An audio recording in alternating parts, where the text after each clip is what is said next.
Han salido reportes recientemente que probablemente el rally que han tenido los bonos colombianos probablemente ya se está agotando gracias a lo que usted ha hecho, pero también hay temas fiscales muy de fondo que pues, no van a permitir que digamos que esos bonos se valoren más. O sea, si bien usted ha hecho una buena labor, el manejo de deuda fiscalmente hay unos problemas muy estructurales. Entonces, ¿usted cómo evalúa eso? Porque usted Lo que pasa es que yo no tengo por objetivo un número en términos de niveles en curvas de rendimiento. Si se dieron cuenta ahorita, incluso pasé súper rápido las gráficas de dónde están los niveles, porque es que la estrategia no tiene como principal causa de los beneficios, por ejemplo, de deuda sobre PIB y de pago de intereses, no tiene como principal causa ralliar la curva en los términos que tú lo estabas planteando. Si se me devuelve 20 básicos, 50 básicos, 80 básicos, es algo que no controlo. Tengo mi opinión, pero pues seguramente puede ser contraria a la tuya. Pero el beneficio de la estrategia no depende de eso. La estrategia lo que está es tratando de aprovechar, desde mi perspectiva, precios sesgados, descuentos excesivos y aprovechando, digamos, los diferenciales de cada una de las curvas. Entonces, si se me devuelven 20 o 30 básicos, puede pasar. Digamos que he escuchado comentarios de que el rally probablemente está sobreexcedido, pero en últimas, como se dieron cuenta, en mis objetivos no está un número indicativo de curva. La curva me va a decir dónde puedo colocar mis tests. De pronto, la corrección se da en dólares, pero de pronto los euros no. O sea, al contrario, y vuelvo al mercado de dólares. Entonces, quiero aclarar que los objetivos que planteé en la presentación y que pues de cierta forma han servido para generar estas dinámicas positivas en términos de la estrategia de endeudamiento son tres. Deuda sobre PIB, que no depende necesariamente de los niveles indicativos, de los niveles de tasas de interés. Intereses sobre PIB, pero aquí quiero aclarar que a diferencia de la contabilidad presupuestal, la contabilidad financiera, la contabilidad fiscal tiene otras dos variables adicionales al pago de los cupones. Las indexaciones y la relación de primas y descuentos. Y ahí hay cómo generar eficiencias. Y por último, una liquidez que nos lleve a números superiores de 35, alrededor de 35 billones de pesos para entregarle al gobierno una mejor posición de liquidez. Director, ¿nos puede dar más detalles de lo que usted llamó la segunda parte de la estrategia de hacer high yield y de hacer una emisión nueva de euros? Listo, eso es muy importante. Entonces, recuerden que nosotros tenemos abierto un riesgo de, digamos, de estas transacciones de derivados internacionales que han sido muy mediáticos, que lo que yo les he mencionado es que en la medida que que hagamos una sustitución de deuda en dólares por deuda en euros, vamos a cerrar completamente el ciclo de riesgo, el ciclo de caja, que ya fue lo que hicimos, por ejemplo, en el mes de septiembre con esta famosa y exitosa emisión de euros hace unas semanas. Entonces, es altamente probable que Colombia en la siguiente ventana de mercado, no sé cuándo va a ser esa ventana, toca juzgarlo en ese momento, en vez de hacer una emisión en dólares, siga construyendo curva en euros. Y parte de esos fondos de la emisión los vamos a usar no solamente para financiar, para el plan financiero, sino para terminar de cerrar los riesgos del derivado del Total Return Swap. Entonces, a tu pregunta, la nación en este momento, y eso lo he mencionado abiertamente a diferentes inversionistas, la nación quiere seguir construyendo curva en euros, es decir, que vamos a seguir emitiendo euros en las próximas ventanas de mercado con un objetivo no solamente de abaratamiento del costo, sino de administración y mitigación de todos los riesgos que hemos abierto en el marco de la estrategia, porque esto también quiero que se lo lleven muy claro. El 7 de agosto, el 6 de agosto, que el 7 todo el mundo está pensando en la transición de poder. El 6 de agosto no vamos a tener TRS, el Total Return Swap. El 6 de agosto no vamos a tener esa posición del haircut de los TCOs que ustedes han visto, que emitimos 21 billones de pesos en TCOs como colateral, porque en la medida que sigamos recogiendo todos los riesgos que hemos abierto en el marco de la estrategia y vamos por un muy buen camino, todo eso va a desaparecer, digamos, del saldo bruto del lado. O sea, ¿esos TCO no se van a refinanciar? ¿Eso se mata con la operación? Eso es una muy buena pregunta. Recuerden que hace 2 meses, creo que a Daniel le comentaba que habíamos tomado una decisión de cambiar la estrategia en TCOs. En ese momento íbamos a lanzar los TCOs como validad mensual, a diferencia de los trimestrales que hemos tenido históricamente. Y no necesariamente era por financiación, porque tengo otras formas de financiar el presupuesto. Es porque para mí el desarrollo del mercado de capitales es una de mis prioridades de política pública. Ya lo hemos hecho toda la vida con TES, lo hicimos con los VRs y los TCOs en este momento son títulos súper ilíquidos. Alguien que vaya a una emisión primaria, una subasta por un TCO, casi que se tiene que quedar los 360 días al vencimiento del TCO, porque salir en pantalla, salir contra el mercado es muy difícil. El mercado secundario, en un TCO a veces hay puntas de 5.000, 10.000 millones, pero ¿qué pasa si yo tengo una posición de medio billón, de 1 billón? No la voy a poder sacar. Entonces lo que quiero es generarle dinámicas al mercado para que los TCOs cojan fuerza a nivel de liquidez. Por eso la racionalidad de poner los vencimientos mensuales.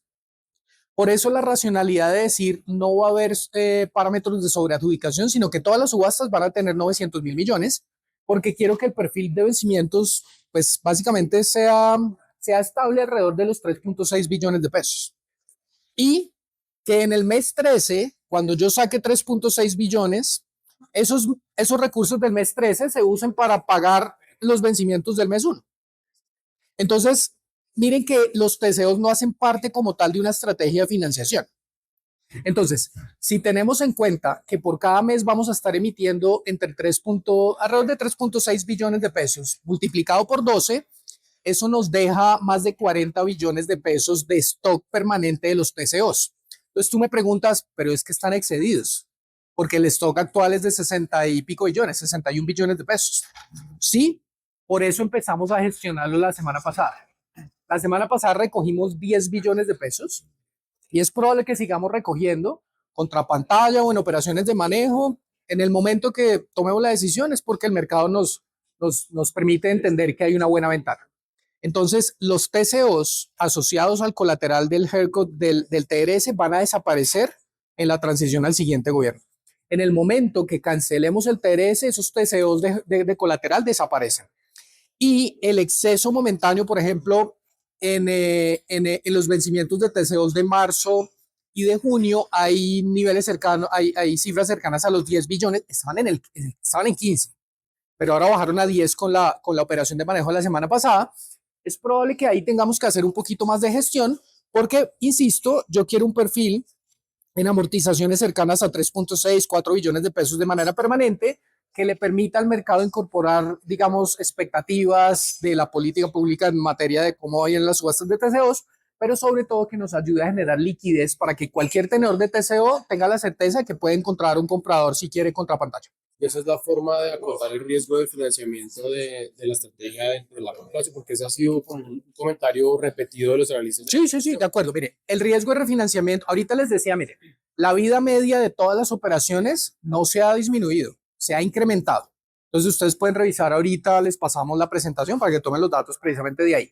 Entonces, de los 160 billones que hemos recomprado, entregando 121, reduciendo el saldo de la deuda en 39 billones de pesos, en esas operaciones hemos aumentado la vida media. Ahora, hay opiniones que dicen que hay un riesgo de refinanciación alrededor de los TCOs y del TRS, y sí, hay riesgo de refinanciación, porque si nosotros técnicamente no estamos en la capacidad de cancelar el riesgo del TRS antes del 31 de julio, pues es un riesgo que puede quedar abierto al siguiente gobierno, pero vamos por muy buen camino. De los euros que emitimos en el mes de septiembre, nosotros reservamos parte de esa posición para mitigar los riesgos del TRS y en la siguiente emisión vamos a seguir haciéndolo. Entonces, el TRS sí tiene riesgos momentáneos por el punto de vista de riesgo de refinanciación, porque es a muy corto plazo, pero nos estamos comprometiendo en dejar completamente mitigado. Y el otro es, desde el punto de vista de los TCOs, sí es cierto que dejar una posición de 60 y pico billones de pesos al siguiente gobierno podría exponerlo a un riesgo de refinanciación, pero lo que quiero aquí es que me ayuden, digamos, con la información que fluya al mercado y que nosotros no vamos a dejar una posición de 60 y pico billones de TCOs al siguiente gobierno, porque 21 son TRS que se van a terminar cancelando y ya les dije, las operaciones de manejo también nos están dando niveles cada vez menores. Refiéranse a la operación de manejo de la semana pasada y ahí encontrarán que redujimos 10 billones el saldo de los tesoros. Director, del saldo total de lo que fue el TRS, ¿cuánto ya se monetizó? ¿Y qué expectativa hay sobre eso? Porque hubo presión a la baja de la tasa de cambio cuando se hizo. Las monetizaciones que se hicieron en su momento tenían dos fuentes, digamos, dos causas principales. La primera, recuerden que ahorita en la presentación les dije que había habido una operación de compra, de recompra de bonos globales, en el que usamos casi 2.000 millones de dólares, arrancando el mes de agosto. El que se hizo con caja. Hacia allá voy. 2.000 millones de dólares para recoger casi 3.000 millones en nominal. Entonces, la ecuación fue muy sencilla, incluso lo explicamos en uno de los comunicados. Nosotros cogimos pesos, llevamos los pesos a dólares, parte a través de operaciones del mercado porque compramos dólares en el mercado y otra parte a través de un cross currency swap donde cogimos dólares del mercado internacional, recompramos los bonos. Después esos bonos se sustituyeron en dólares, después esos bonos se sustituyeron por bonos en euros. Y eso básicamente es lo que le devolvimos a la caja en pesos en el mes de septiembre con parte de las monetizaciones. Entonces fue un ciclo de 6 semanas en donde caja y riesgo ya quedó completamente cerrado. Por eso es que ustedes vieron la caja muy bajita en agosto, incluso hubo comentarios de que nos habíamos quedado sin caja. No, pues estaba en la estrategia y ya en el mes de septiembre hubo una recomposición. Entonces, la primera parte fueron 2.000 millones de dólares. Pero hay otra parte. En el TRS, en ese comunicado yo les dije que la mitad, 4.600, alrededor de 4.600 millones de dólares era para comprar Yankees. ¿Listo? La tercera parte era para comprar, que fueron 3.100 algo millones de dólares, redondeémoslo en 3.100 millones de dólares, era para comprar TES. Pero como esos TES nosotros ya los habíamos comprado con Caja de la Nación antes, en el mes de julio, pues básicamente tengo 3.100 millones de dólares que en el mismo ciclo de los Yankees yo puedo devolver a la caja en pesos. No los he devuelto todos. Me hiciste la pregunta, ¿cuánto hemos monetizado? Cerca de 3.500 millones de dólares.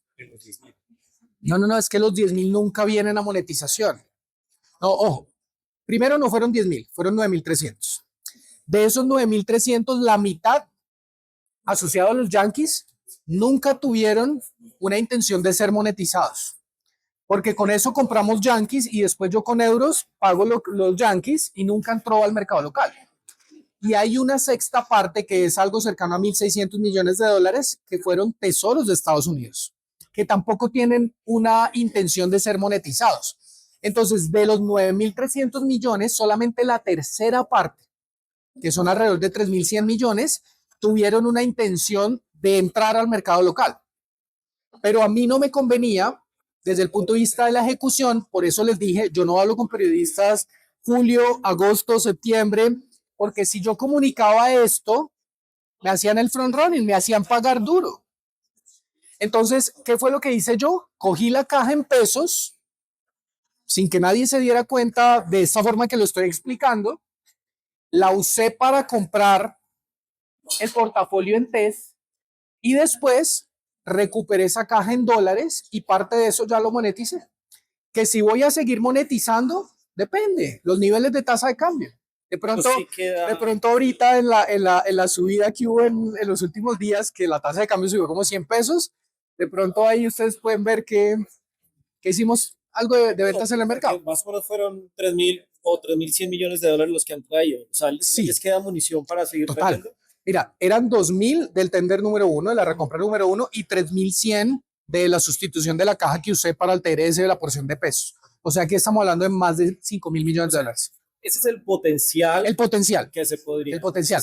Ahora, cuando la tasa de cambio llegó a niveles mínimos de 3.840 más o menos, pues yo todavía tenía más potencial, pero tampoco me quería llevar la tasa de cambio a 3.600. Pues de eso nunca se trató.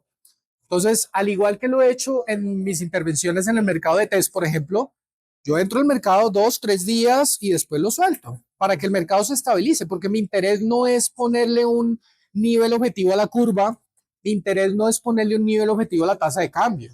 O sea, yo soy un agente más del mercado. Director, ¿nos quedó algún detalle por lo de la segunda parte del high yield? Sí, qué pena. Entonces, los high coupons. Los cupones altos que fueron emitidos en los últimos años, por ejemplo, hay cupones en dólares cercanos al 9%, 8,75, 9%. Yo no quiero que esto sea una herencia en el largo plazo, porque pagar cupones en dólares al 9% hasta el año 2053, ¿esto cuántas generaciones son? O sea, mi hijo tiene 6 años, yo creo que él ya podría ser director de crédito público en esa época y todavía pagar estos cupones. Entonces, lo que quiero es gestionar esto ahorita que todavía lo puedo hacer, porque si en algún momento somos grado de inversión, soñemos en el 2032, que recuperemos el grado de inversión y que las tasas en dólares en ese momento estén al 5, por decir cualquier cosa, recoger un 9 con tasas al 5 en términos de la prima es muy costoso, pero recoger un 8,75 con tasas al 7,80, al 8,20 no es tan costoso. Entonces todavía estamos a tiempo para dejarle a las siguientes generaciones esos cupones ya mitigados y sustituirlos por cupones mucho más bajos en euros. Pero esa es una pregunta, por ejemplo, en deuda local se está recogiendo algunos que tenían cupón, no sé, tal vez como de 6 algo, y se están vendiendo con cupones de 10, 11. Sí. Y casi con la misma, Sí. el mismo vencimiento. Sí. O sea, eso no termina siendo... No, hay una respuesta para eso. En promedio, los nuevos cupones, por ejemplo, el 2029 tiene un cupón del 11, ¿sí? En promedio, los cupones nuevos de pesos obedecen u obedecieron, porque yo creo que ya no voy a seguir emitiendo nuevos títulos, porque pues lo que quiero es darle mayor liquidez a los que ya están en el mercado, obedecieron a darle alternativas, como lo expliqué ahorita en mi intervención, darle alternativas a los operadores del mercado de tener títulos sin obsolescencia de cupones. O sea, pues yo cómo voy a seguir comprando como administrador de portafolio los cupones del 7 cuando Colombia vale el 11, el 12%. Entonces, eso lo que abrió fue el espacio para todas las operaciones de manejo que vieron en la pantalla, que ya van en 160 billones, que me permitió a mí gestionar de manera muy eficiente las curvas, la de pesos, la de UERs, todas. ¿Listo? Ahora, en el largo plazo, 10, 11, 12% en pesos. No voy a decir que sea un valor justo, pero con la tasa de política monetaria que tenemos actualmente, con la inflación que no ha cedido todo lo que quisiéramos, digamos que eso es lo que vale nuestra curva en pesos. Yo quisiera tener una curva de un dígito, del 9, 9 y medio, pero hasta que las otras dos variables, inflación y política monetaria, no se dan un poquito, ya se dio una de todas, que es la tasa de la Fed, que ya de cierta forma nos había puesto un piso a todos los emergentes, pero con estas reducciones, con la expectativa de reducciones de la Fed, puede haber campo para valorización de emergentes. Pero hasta que nuestra inflación no ceda y la tasa de política monetaria no nos dé un campo adicional, yo creo que hoy tenemos un valor justo en la curva de Colombia. Ahora, donde creo que no tenemos un valor justo por las dinámicas que les expliqué en la presentación de riesgo es en la curva en dólares. Colombia puede que el 11% en pesos esté bien priceado. No sé, eso no lo juzgo yo. Pero Colombia no está bien priceado al 9 o el 9,25 en dólares. Ahí hay excesos. Entonces, por eso quiero atacar, perdón el lenguaje coloquial de trader, porque ustedes dicen que soy trader. Pero te dijo, yo no soy trader. Soy administrador de portafolio. Cupones del 9 o el 9,25 en dólares pensando a 2, 3 generaciones me parecen muy altos. Cupones del 11% con una TPM, con una tasa de política monetaria a los niveles actuales, pues son 200 básicos, 100 y pico básicos. Pues yo creo que no está excedido con respecto a lo que históricamente hemos tenido a nivel de empinamiento de la curva.